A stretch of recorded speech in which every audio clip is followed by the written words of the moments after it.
그 토머스 에디슨, 그리고 잦은 의견 충돌로 되게 시끄러운 스타트업, 마지막으로 19세기 프로이센 군대. 네. 겉보기엔 진짜 전혀 교집합이 없어 보이는 이 셋의 공통점이 무엇인지 아시나요, 학습자 여러분? 진짜 전혀 없어 보이는데요. 그렇죠. 근데 이게 바로 우리가 지금까지 그 실패, 그리고 학습에 대해서 배워온 모든 상식이 완전히 거꾸로 되어 있다는 걸 증명하는 결정적 단서들이라는 겁니다. 아, 결정적 단서요. 네. 늘 새로운 통찰을 추구하시는 우리 학습자 여러분, 심층탐구에 오신 것을 환영합니다. 환영합니다. 오늘 우리는 여러분이 공유해 주신 역사 칼럼, 또 교육법 논문, 그리고 경영학 연구 데이터랑 혁신에 관한 프레젠테이션 자료들, 이 방대한 자료들을 하나의 렌즈로 쫙 꿰어볼 예정입니다. 네, 오늘 자료가 진짜 다양하더라고요. 맞아요. 우리의 미션은 명확합니다. 인공지능 시대, 이 AI 시대에 살아남기 위해서 우리가 그토록 두려워하는 실패, 그리고 너무 당연하게 여겨온 그 교육을 도대체 어떻게 완전히 뜯어 고쳐야 하는지 파헤쳐보는 거죠. 아주 중요한 미션이네요.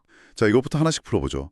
도대체 우리는 언제부터 이렇게 정해진 길을 벗어나는 걸 이토록 두려워하게 된 걸까요?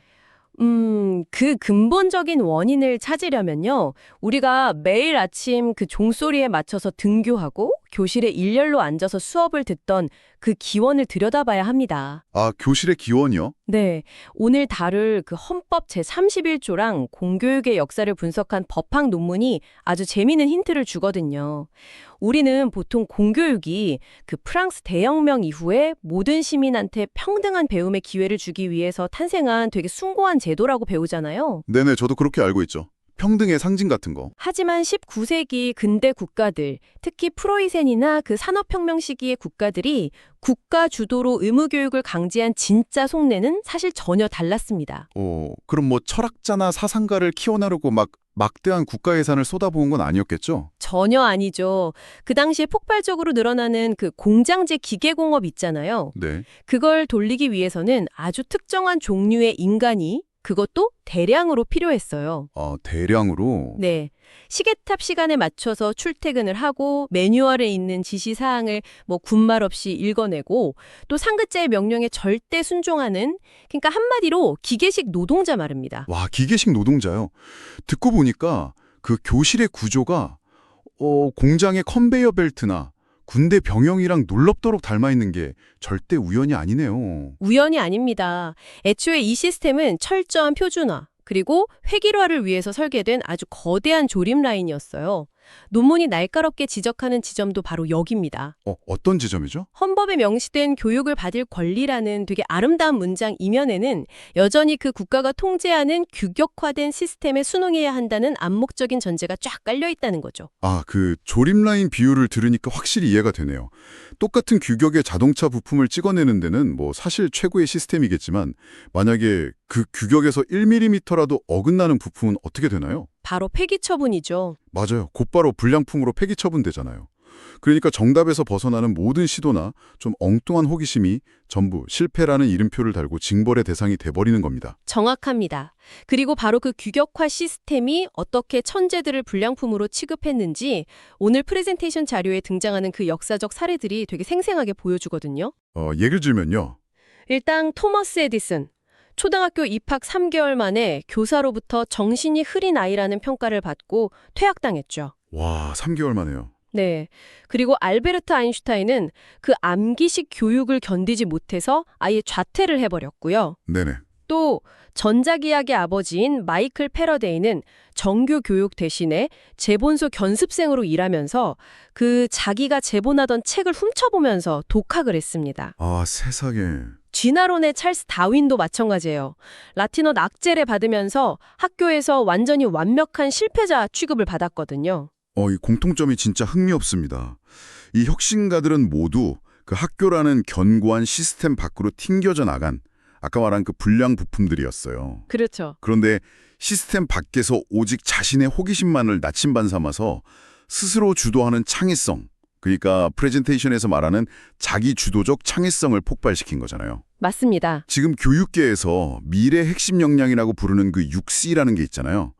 인성, 창의성, 비판적 사고 이런 것들이요. 네네, 요즘 되게 강조하죠. 근데 정답만 요구하는 현재의 그 획일화된 교실에서 이 6C를 길러낸다는 건 애초에 앞뒤가 안 맞는 이야기 같아요. 비판적 사고라는 것 자체가 원래 기존의 정답을 의심하고 막 무수히 엇나가는 과정에서만 길러지는 거니까요. 바로 그 지점에서 우리는 두 번째 핵심 질문으로 넘어갈 수밖에 없습니다. 두 번째 질문요? 네. 시스템에서 밀려나서 실패의 낙인이 찍힌 이 사람들이 도대체 어떻게 역사에 남을 혁신을 만들어냈는가? 그 메커니즘을 봐야 하거든요. 근데 잠깐만요.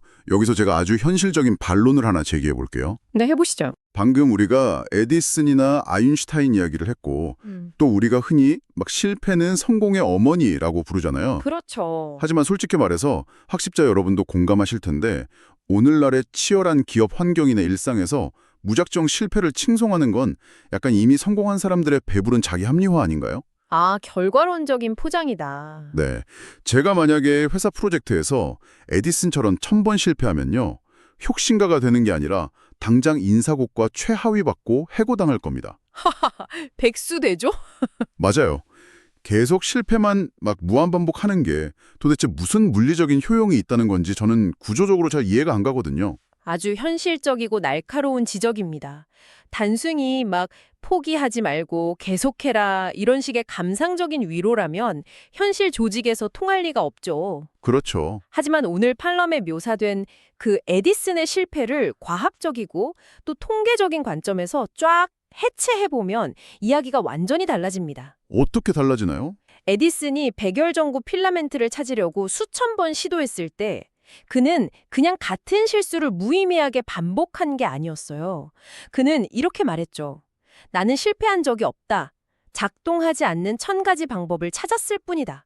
솔직히 그거 그냥 멘탈이 되게 강해서 한 정신승리 같은데요. 아, 멘탈의 문제가 아니라 이건 데이터 처리 방식의 문제입니다. 데이터 처리 방식이요? 네. 에디슨한테 실패는 막 도덕적인 수치심이나 내 능력의 부족 이런 걸 의미하는 게 아니었어요. 그는 실패를 일종의 알고리즘 속어법으로 활용했습니다. 아, 속어법? 네, 식물 섬유를 태워서 결과값 도출. 그다음엔 저기 아마존 원시림 재료 가져와서 결과값 도출. 이렇게 수천 개의 오답 데이터를 하나씩 시스템에서 지워나가는 아주 철저한 과정이었던 겁니다. 그 끝에 결국 배나무 섬유 탄화라는 딱 하나의 정답만 남게 된 거죠. 와, 그러니까 실패를 막 감정적인 좌절, 아, 나 또 실패했어, 이게 아니라 객관적인 통계적 데이터 축적으로 치환했다는 거네요.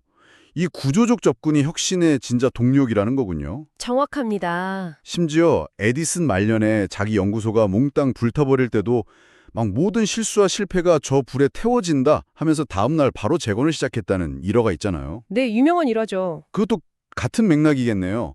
화재라는 엄청난 절망조차도 그냥 과거 데이터가 초기화됐네 정도로 받아들인 거니까요. 맞습니다. 하지만 감정을 완전히 배제할 순 없잖아요. 누군가한테 거절당하거나 막 시스템에서 밀려났을 때 그 뼈아픈 감정은 이건 그냥 데이터를 넘어서는 문제일 텐데요. 바로 거기가 핵심입니다. 혁신가들은 그 감정마저도 아주 특수한 에너지로 변환시키거든요. 오늘 프레젠테이션 자료에서는 이것을 운동에너지라고 부릅니다. 운동에너지요? 네, 마이클 요던의 사례를 한번 볼까요? 고등학교 때 대표팀에서 탈락하고 방에서 엉엉 울었던 조던은 그 상처를 그냥 잊으려고 노력한 게 아닙니다. 그럼요. 오히려 자신을 밀어내고 발탁된 친구, 르로이 스미스라는 이름이 있거든요. 그 이름을 훗날 자기가 호텔 가명으로 쓸 정도로 그 거절의 기억을 아주 집요하게 부여잡았습니다. 아, 잊고 막 훌훌 털어내는 게 아니라 그 분노를 땔감으로 썼다는 거네요. 그렇죠. 야놀자 이수진 대표의 이야기도 결이 같죠. 4살의 아버지를 6살의 어머니를 잃고 모텔 청소부로 일해야 했던 극단의 결핍. 네. 보통 사람이라면 막 세상의 불공평함을 원망하면서 에너지를 다 소진했겠지만 그는 그 모텔 청소라는 가장 밑바닥의 경험을 숙박 비즈니스의 비효율성을 해부하는 현장 실험실로 썼습니다. 맞습니다. 분노와 결핍이라는 감정적 스트레스를 폭발적인 성장의 운동 에너지로 구조화시킨 거네요. 완벽한 요약입니다. 이 과정에서 그 에디슨의 청각장애 이야기는 더 놀라운 심리적 프레임을 보여주는데요. 청각장애요? 네, 난청이라는 아주 치명적인 신체적 결핍을 에디슨은 주위의 쓸데없는 소음을 차단하고 몰입할 수 있게 해주는 완벽한 환경이라고 스스로 제정해 했습니다. 와, 결핍을 오히려 고도의 집중 상태, 그 몰입존으로 들어가는 스위치로 만든 거네요. 맞아요. 이것이 바로 역경을 버티는 끈기, 그릿의 진짜 실체입니다.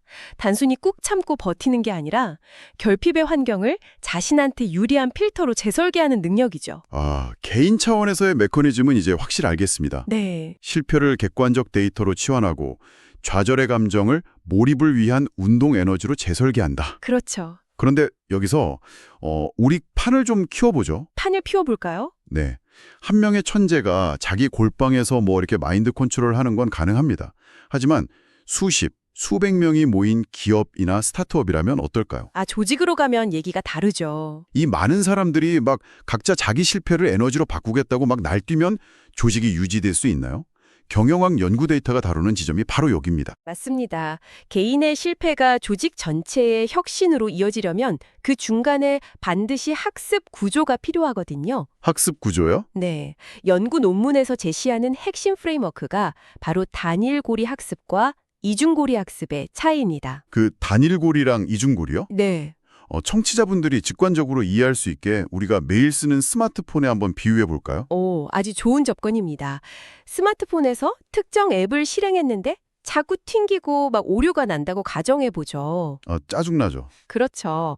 이때 그냥 앱을 강제 종료하고 다시 켜는 것, 즉 눈앞에 발생한 표면적인 에러만 임시 방편으로 수정하는 것이 바로 단일고리 학습입니다. 당장 에러는 안 나니까 문제는 해결된 것처럼 보이겠네요. 네. 하지만 근본 원인은 그대로잖아요. 반면에 이중고리 학습은 아예 왜 이 앱이 자꾸 우리 시스템과 충돌할까? 이렇게 묻는 겁니다. 오, 한 발 더 들어가는 거네요. 그렇죠. 그리고 기기 자체의 운영체제, 그러니까 OS를 완전히 새로 업데이트하거나 기존의 시스템 설계 자체를 아예 뜯어 고치는 거죠. 단순히 눈에 보이는 버그를 잡는 게 아니라 아키텍처 자체에 근본적인 질문을 던지는 거군요. 맞습니다. 스타트업처럼 진짜 내일 망할지도 모르는 불확실성 속에서는 이 이중고리 학습을 통한 근본적인 체질 개선만이 살 길이겠네요. 정확합니다. 그런데 이걸 조직 단위로 하려면 구성원들이 각자 자기가 겪은 실패 경험을 다 꺼내놓고 지식 공유를 해야 하잖아요. 그렇죠. 숨기면 안 되죠. 에디슨도 아까 혼자 일한 게 아니라 그 멜로파크 연구소에서 수많은 파트너들이랑 실패를 막 공유했던 것처럼요. 네네. 하지만 현실의 월요일 아침 회의실을 상상해 보세요. 다 같이 모여서 자, 우리 OS를 뜯어 고칩시다 하고 실패 원인을 막 분석하다 보면 필연적으로 야, 네 기획이 문제였잖아. 아니지, 네 개발 코드가 엉망이었지. 라면서 멱살잡이가 일어날 텐데요. 하하하, 맞아요. 바로 그 피할 수 없는 회의실의 충돌. 연구 논문에서는 그것을 과업 갈등이라고 명명합니다. 과업 갈등이요? 네, 우리는 흔히 갈등을 조직의 독이라고 생각하잖아요. 그럼요. 피하고 싶죠. 모두가 웃으면서 만장일치로 막 박수치고 끝나는 회의가 제일 이상적이라고 착각합니다. 하지만 데이터가 증명하는 진실은 완전히 정반대입니다. 갈등이 오히려 필요하다고요? 네, 갈등에는 두 종류가 있거든요. 쟤는 성격이 이상해서 나랑 안 맞아. 이런 감정적인 관계 갈등은 조직을 파괴하는 게 맞아요. 네, 그건 최악이죠. 하지만 이 프로젝트의 방향성은 지금 우리 데이터랑 맞지 않아. 라면서 업무 자체에 대해서 치열하게 부딪히는 과업 갈등은 완전히 다릅니다. 업무에 대한 충돌이군요. 네, 실패를 비난하지 않는다는 심리적 안정감이 딱 깔려 있다면 이 과업 갈등은 섣부른 타협을 막아주는 가장 강력한 안전장치가 됩니다. 진짜 흥미롭네요. 논문에 나오는 그 조절 효과라는 통계 용어가 바로 이 과정을 설명하는 거죠. 맞습니다. 이게 통계학 용어라 좀 딱딱한데 앰프의 볼륨 다이얼로 생각하면 좀 이해가 쉬울 것 같아요. 볼륨 다이얼이요? 조직원들의 지식을 공유하는 것을 일종의 오디오 신호라고 해보죠. 그리고 이 신호가 스피커를 통해 뿜어져 나오는 최종 결과물이 혁신 행동입니다. 네네. 그런데 그 중간에 있는 볼륨 다이얼, 그게 바로 과업 갈등인 거네요. 와, 완벽한 비유입니다. 조직원들이 아무리 좋은 실패 데이터랑 지식을 막 공유해도, 즉 오디오 신호가 아무리 좋아도 서로 막 얼굴 붉히기 싫어서 아무런 반론이나 토론을 안 한다면 조용하겠죠. 네, 과업 갈등 다이얼이 0인 상태죠. 그럼 혁신이라는 소리는 밖으로 아예 나오지 않습니다. 하지만 누군가 잠깐 그 데이터는 그렇게 해석하면 안 되지 라면서 태클을 걸고 치열하게 막 논박을 벌이면서 갈등 다이얼을 높이면 그때 비로소 공유된 지식이 쫙 증폭되어서 파괴적인 혁신 행동으로 터져 나오는 겁니다. 와, 소름 돋네요. 그러니까 만장일치와 평화로움만 감도는 스타트업은 겉보기엔 진짜 좋아 보여도 내부적으로는 서서히 썩어가면서 도태된다는 것을 과학이 증명한 셈입니다. 정확합니다. 자, 그럼 이제 시야를 가장 높은 곳으로 한번 끌어올려 보죠. 학습자 여러분, 우리가 왜 지금까지 이 이야기들을 퍼즐처럼 쫙 맞추었을까요? 네, 왜 그랬을까요? 공교육의 통제된 역사, 그리고 실패를 데이터로 환산하는 개인의 심리 구조, 마지막으로 치열한 과업 갈등으로 OS를 뜯어고치는 조직의 학습법까지. 이 모든 논의가 지금 바로 이 시점에 우리에게 사활이 걸린 문제인 이유가 도대체 뭘까요? 그 해답은 지금 우리 곁에 이미 와 있는 미래죠. 바로 인공지능과의 본질적인 차이에 있습니다. AI와의 차이요? 네, 프레젠테이션 자료는 인간과 AI를 아주 극명하게 대조하거든요. AI가 작동하는 방식을 한번 생각해 보세요. 엄청 빠르고 정확하죠? 네, AI는 과거의 방대한 데이터 안에서 통계적으로 가장 오차없는 정답만을 빠르고 효율적으로 계산해내는 닫힌 세계입니다. 닫힌 세계. AI는 굳이 시키지 않은 위험을 감수하지 않고요. 일부러 실패하는 법이 절대 없습니다. 와, 닫힌 세계. 그 말이 완전 핵심이네요. 생각해보니까 19세기 공교육이 길러내려던 그 정답을 잘 맞히고 지시대로 움직이는 기계식 노동자의 완벽한 최종 진화 형태가 바로 AI 아닙니까? 맞아요. 소름 돋는 포인트죠. 만약 우리가 여전히 과거의 기준대로 실패를 피하고 그냥 정해진 규격 안에서 정답만 찾는 데 몰두한다면 우리는 절대 AI를 이길 수 없습니다. 절대 못 이기죠. 인간의 사고방식은 닫힌 세계와는 정반대잖아요. 막 비효율적이고 감정적이고 이리저리 부딪히면서 막 엉뚱한 길로 빠지는 야생적 성장에 가깝죠. 정확합니다. 그리고 바로 그 비효율적이고 야생적인 실패의 과정이 앞으로 인간이 창출할 수 있는 유일한 가치가 됩니다. 아, 유일한 가치요? 정해진 공식을 최적화하는 건 AI가 압도적으로 잘해요.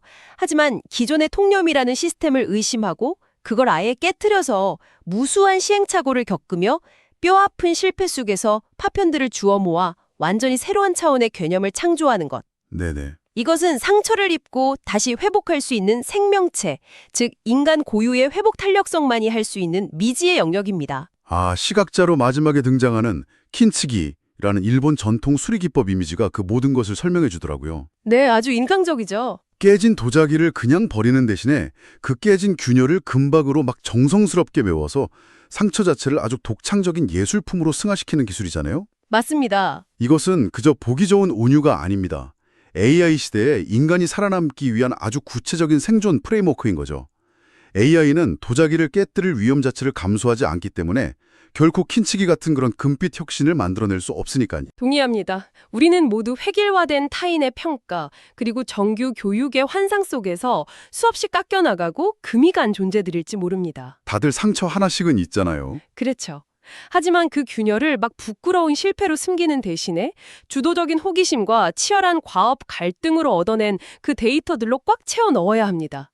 그 깨진 틈새야말로 새로운 지식이 흘러들어오고 혁신이 자라나는 유일한 통로니까요. 와, 오늘 심층 탐구를 통해서 우리 학습자 여러분의 머릿속에 이 실패라는 단어의 개념이 완전히 새로 고침되셨기를 바랍니다. 네, 꼭 그러셨으면 좋겠네요. 실패는 막 재수가 없어서 겪는 불운이나 인생의 오점이 아닙니다. 그것은 미지의 정답을 향해 나아가기 위해 반드시 소거해 나가야 할 필수 데이터고요.